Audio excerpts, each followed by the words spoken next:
dans cette partie-là du cours sur la sûreté de fonctionnement des équipements, on va parler du modèle mathématique de la fiabilité. Alors, dans l'autre partie, la partie sur le taux de défaillance, on a montré que le taux de défaillance, lambda de t, est égal à d de f de t sur 1 moins f de t. Bien sûr, les conditions R0 est égal à 1 et f de 0 est égal à 1. Donc, si on intègre cette expression-là, on va trouver R de t est égal à exponentielle moins l'intégrale de 0 lambda de x d de x. Cette expression veut dire que si l'on connaît lambda, on peut facilement trouver R. Si l'on connaît la loi d'évolution du taux de défaillance d'un équipement, on saura calculer sa fiabilité. Avant d'aller plus loin, on va définir un certain nombre de paramètres fiabilistes de type moyenne. On a vu dans l'autre capsule le TBF, c'est-à-dire Time Between Failure, le TTF, le Time to Failure, le Uptime, pour des matériels en état de fonctionnement. On a vu également le TTR, le Time to Restore, et le Downtime pour des matériels hors état de fonctionnement.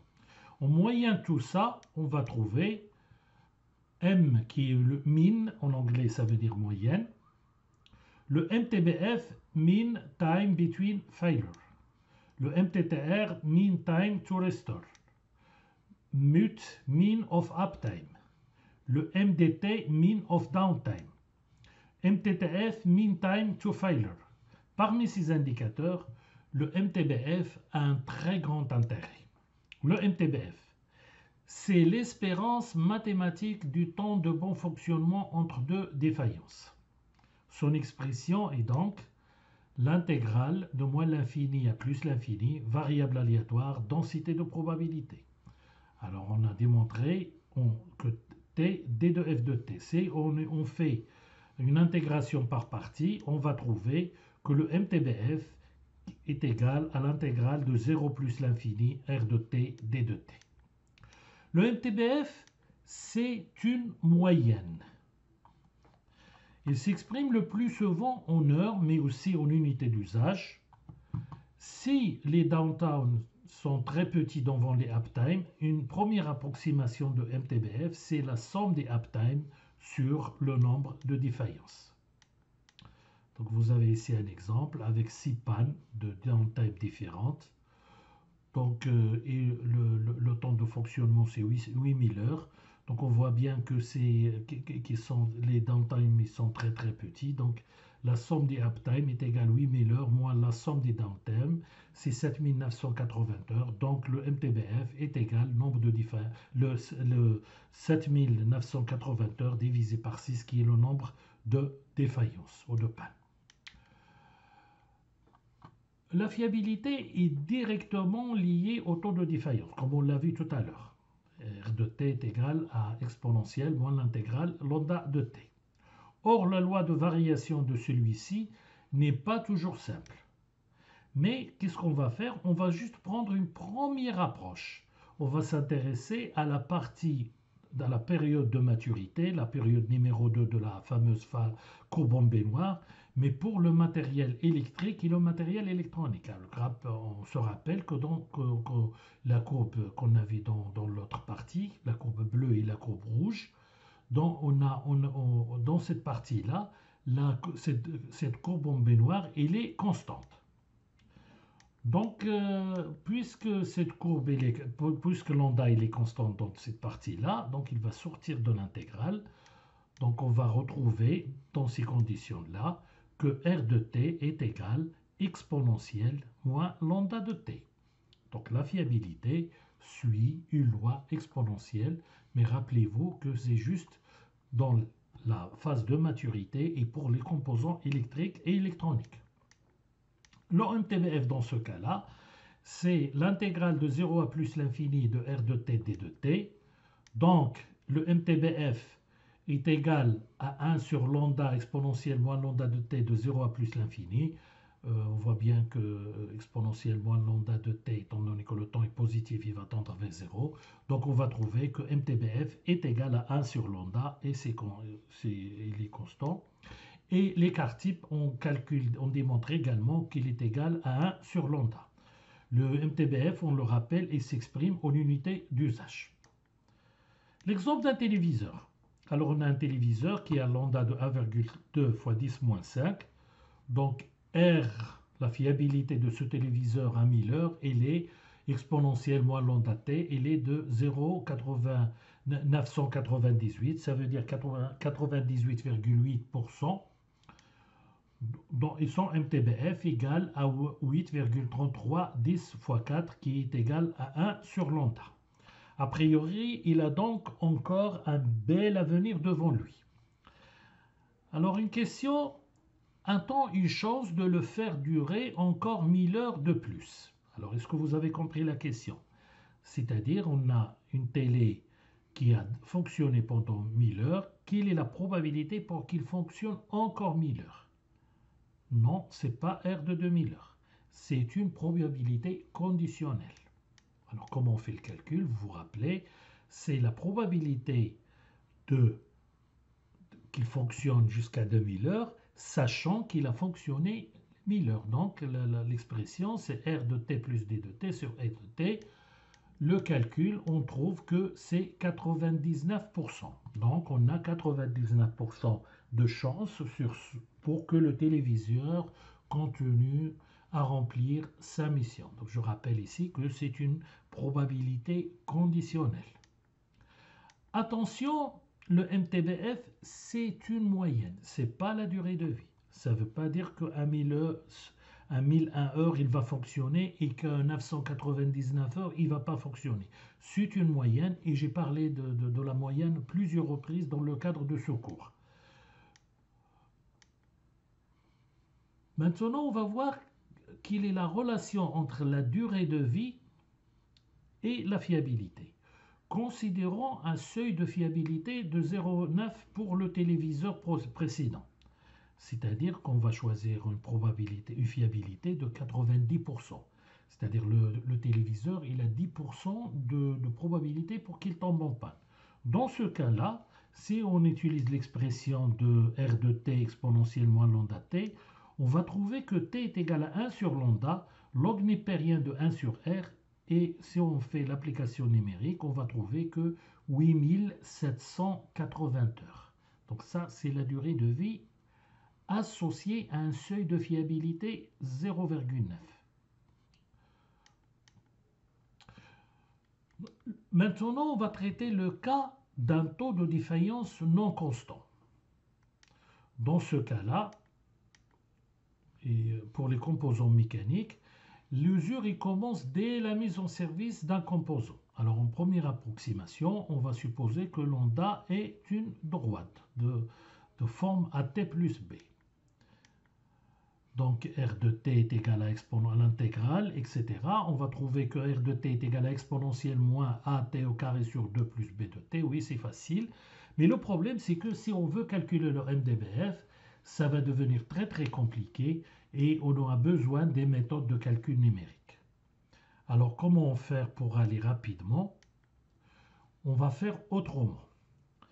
On préfère trouver directement la fonction de fiabilité en essayant diverses méthodes, puis en vérifiant leur validité par un test d'adéquation.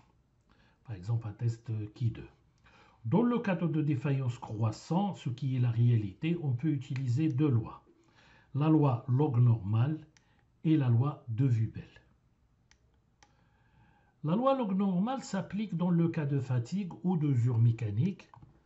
R de t est égal à 1 moins sigma racine carrée de 2p, l'intégrale de 0t 1 sur t exponentielle, moins 1 sur 2 log de t moins m sur sigma au carré d de t. On ne va pas le traiter dans ce cours, nous on préfère travailler avec la loi de Wübel qui est un modèle plus général. Alors c'est quoi un modèle de Wübel? Modèle de Wübel, déjà c'est une loi qui est la plus utilisée en maintenance. C'est une loi à 3 paramètres très souple qui couvre les cas de taux de défaillance décroissant ou croissant. Son exploitation il va me permettre d'avoir une estimation de MTBF, d'avoir l'équation de R de T, l'équation de lambda de T et également un paramètre de forme qui peut orienter le diagnostic. Le modèle de Hubel, c'est R de T exponentielle moins T moins gamma sur nu à la puissance bêta, c'est T est supérieur à gamma. La fiabilité vaut 1, c'est T inférieur ou égal à gamma. Pour gamma est égal à 0 et bêta est égal à 1, on retrouve la loi exponentielle. C'est-à-dire la loi exponentielle, elle fait partie de la loi de Hubel. C'est un cas particulier de la loi de Hubel. Le paramètre bêta. Paramètre bêta, c'est un nombre sans dimension qui détermine la forme de la distribution f de t des défaillances. Si bêta est égal à 1, le taux de défaillance est constant. Si bêta est comprise entre 0 et 1, le taux de défaillance est décroissant, période de jeunesse. Si bêta est supérieur à 1, le taux de défaillance est croissant. Il peut servir d'indicateur de diagnostic. Si bêta est comprise entre 1,1 et 1,6, on a un phénomène de fatigue, le cas des roulements à billes dans le paramètre nu. Il est appelé paramètre d'échelle aux caractéristiques de vie. C'est un nombre positif permettant un changement de l'échelle des temps et s'exprime dans la même unité que t. Expression mathématique. La fonction de défaillance, par définition, f de t est égal à 1 moins r de t. Donc f de t est égal à 1 moins exponentielle moins t moins gamma sur nu à la puissance bêta, c'est t est supérieur à gamma. F de t est égal à 0, c'est t est inférieur ou égal à gamma. Densité de probabilité, c'est la dérivée de f de t. C'est aussi la fréquence d'apparition d'une défaillance entre deux instants. Petit f de t est égal à bêta sur nu, t moins gamma sur nu, bêta moins 1, exponentielle moins t moins gamma sur nu à la puissance bêta. C'est t est supérieur à gamma. F de t est égal à 0. C'est t est inférieur ou égal à gamma. Densité de probabilité. Donc voilà, bêta est égal à 0,5. Bêta est égal à 1. Et bêta est égal à 3. Quand bêta est supérieur à 1, la fréquence de défaillance passe par un maximum. Application à la maintenance. Le taux de défaillance lambda de t. On se rappelle qui s'écrit f de t sur 1 moins f de t. Donc lambda de t est égal à bêta sur nu, t moins gamma sur nu à la puissance bêta moins 1. Si t est supérieur à gamma, l'expression n'a pas de sens si t est inférieur ou égal à gamma. Donc le taux de défaillance. Bêta est égal à 0,5, donc il décroît. Bêta est égal à 1, il est constant. Bêta est égal à 2, il est croissant. Donc on se rappelle la loi en baignoire.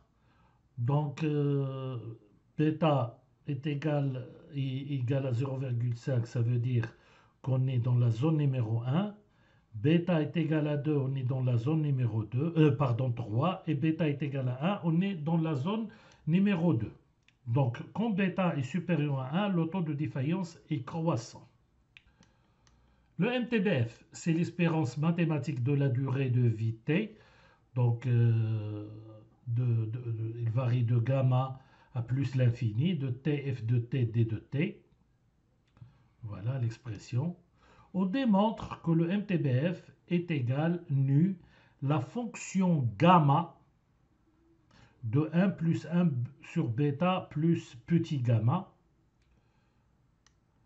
C'est une fonction eulérienne tabulée. Ça veut dire qu'on va trouver, il suffit juste d'avoir la valeur de bêta et on peut directement lire le MTBF.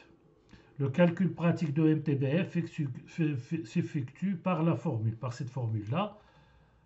MTBF nu A plus gamma et A, on va la retrouver dans les tables. La variance, c'est l'écart type au carré, donc est égal nu au carré, la fonction gamma de 1 plus 2 sur bêta, moins gamma 1 plus 1 sur bêta au carré. Le calcul pratique de l'écart type s'effectue par la formule l'écart type est égal B fois nu. Donc voilà les tables. Donc pour bêta est égal à 0,25, on va lire A est égal à 24 et B est égal à 199.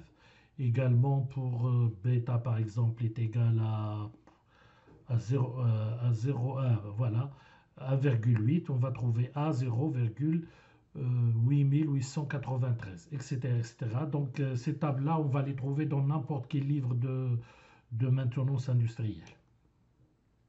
Durée de vie associée à un seuil de fiabilité. Vous vous rappelez tout à l'heure l'exercice qu'on a fait pour la loi exponentielle pour la télé. On a calculé la durée de vie de la télé associée à la fiabilité 0,9. Donc de la même manière, on peut le faire dans le cas de la loi de Wibel. Donc on peut exprimer T en fonction de R. Voilà l'expression. Donc si l'on connaît les trois paramètres de la loi de Wibel, à savoir gamma, nu et bêta, on peut déduire la durée de vie.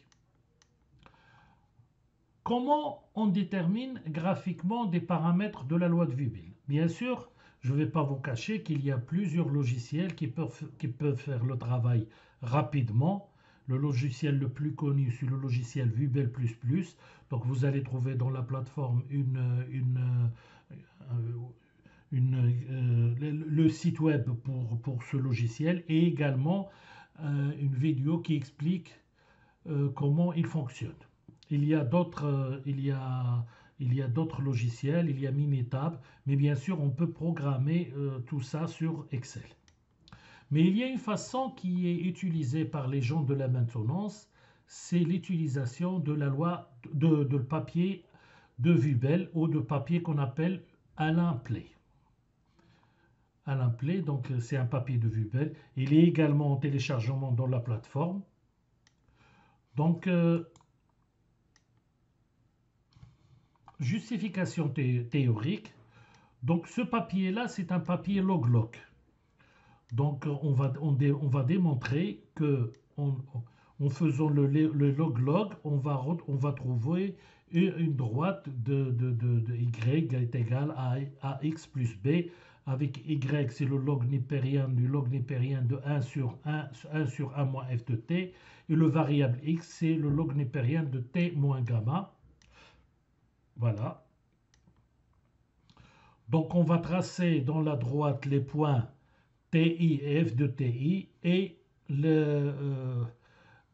on peut trouver à partir de cette droite-là la valeur de bêta et de nu. C'est la droite de régression de nuage des points. Voilà la forme du papier de Wibel. Comme j'ai dit, il est en téléchargement et on va également faire plusieurs études de cas pour expliquer comment on utilise ce papier de Wibel. Donc voilà, il y a une origine du repère et il y a là, c'est le repère des temps et là, c'est le repère de f de t. Donc nous, on ne dispose qu'à partir de l'historique que de TBF, Time Between Failure, ou bien des TTF. Donc je rappelle, c'est le cas où le matériel est réparable. Et là, le TTF, c'est le cas où le matériel n'est pas réparable. Donc, on fait comment? On va tracer les points. Tout d'abord, on va faire un tableau des TBF ou des TTF. Ensuite, on va les classer par ordre croissant et on va leur attribuer une fonction de partition. Ensuite, on va tracer la droite D de Wibel. Et enfin, on va déterminer les paramètres bêta, nu et gamma. Et on peut, en utilisant l'expression de MTBF, trouver également MTBF. Donc voilà la forme de la feuille le papier Wibel. Donc voilà, on a ces temps-là. Ces temps, ils proviennent de l'historique. Donc on va les tracer. Pour chaque point, il correspond à f de i, la fonction de partition, etc. Donc la droite qui est parallèle à cette droite-là, il nous donne une lecture directe de bêta. L'intersection ici, il nous donne la valeur de nu. Et étant donné qu'on a trouvé une droite, ça veut dire qu'on a une loi de Wubel avec gamma est égal à 0. Donc c'est la valeur de nu. Et ici, on lit directement la valeur de bêta.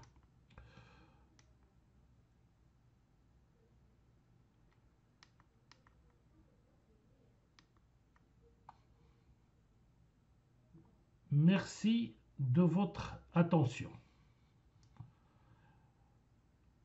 Nous allons traiter des études de cas pour expliquer le cas où gamma est différent de 0 et pour bien comprendre comment il fonctionne la loi de Wubel.